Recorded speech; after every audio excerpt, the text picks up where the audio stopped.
Hey YouTube, I'm Chris from OPW Live, and I'm going to tell you how I would book Miro's first run in AEW. It's Miro Day! You know, that does actually have a nice ring to it. Miro, formerly known as Rusev, formerly known as Alexander Rusev. Anyway, I'm going to book the best man. Alex, play the intro.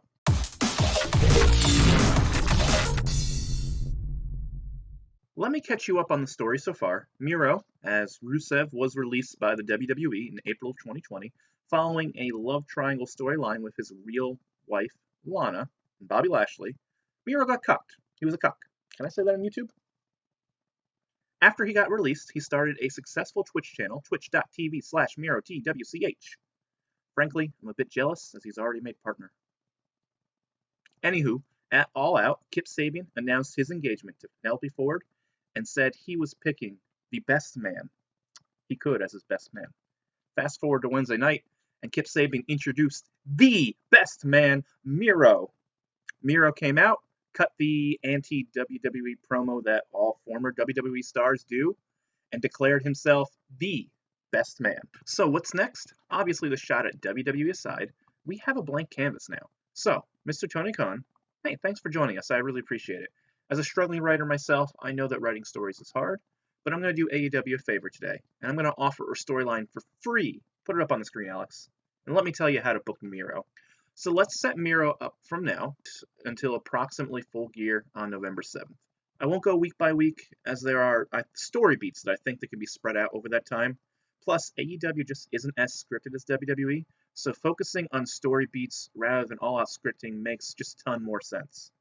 It gives us 8 weeks to work with to build toward Miro's first AEW pay-per-view. Plus, we'll have a pit stop October 14th for the AEW's anniversary show.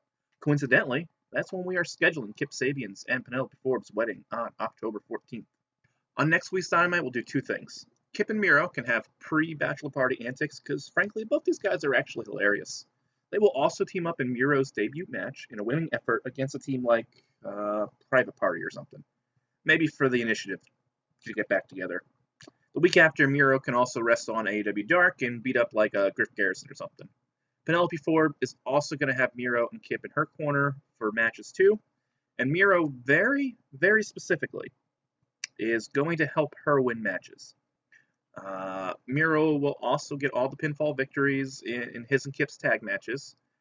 Between the tag matches and single matches on Dynamite and Dark, we can get a solid 5 or 6 wins for Miro by the end of the month.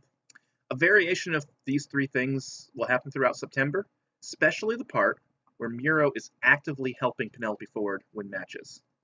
By the end of September, Ford should be ranked either first or second in the women's rankings. You can also rank Miro and Kip as a tag team at 5 if you want. That's not as important, but it would really kind of sell the whole they're teaming up together. And this is our first couple of weeks right to the end of September. 2 weeks before the wedding, AEW announces the Bachelor Party. It's, typical Bachelor Party debauchery with Kip and Miro. Because of this, however, Kip is too partied out to show up on Dynamite.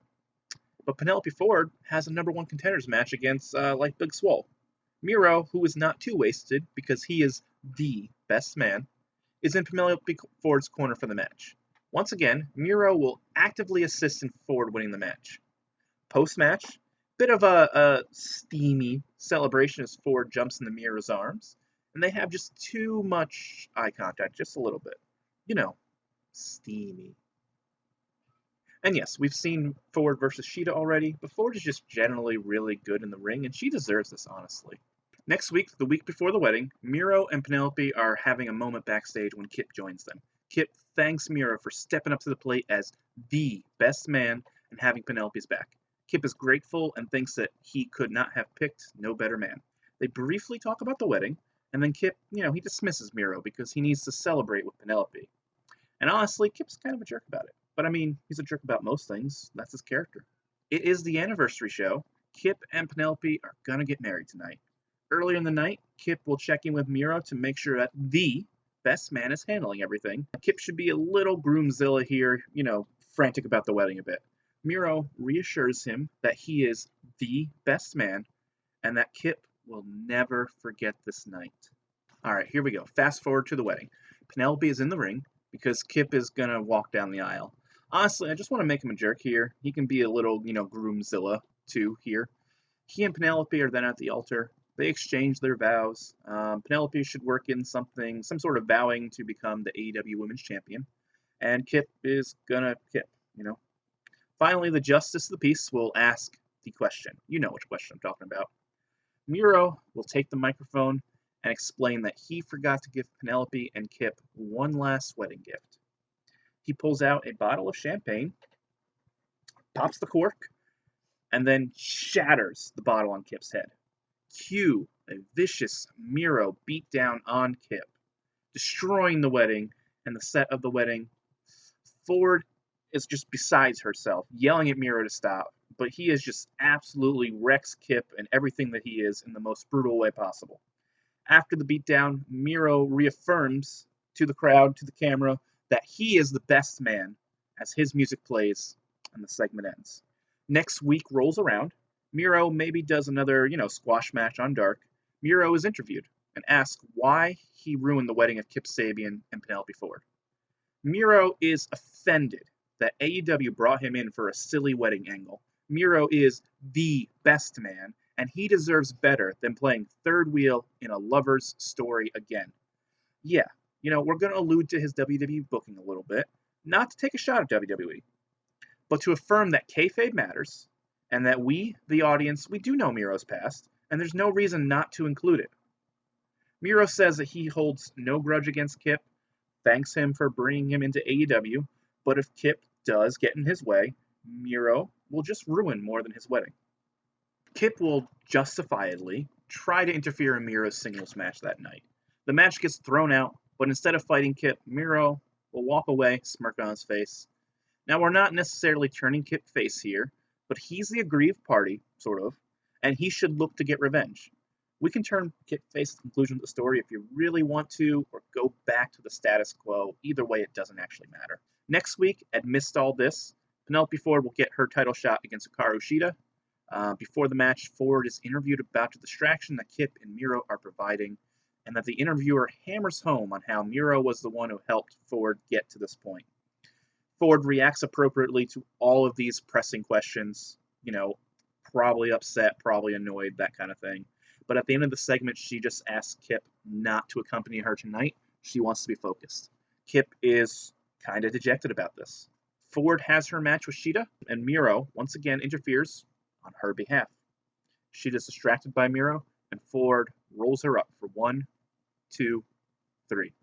Penelope Ford is the new AEW Women's Champion. Miro gets in the ring and hands Ford the title and hugs her.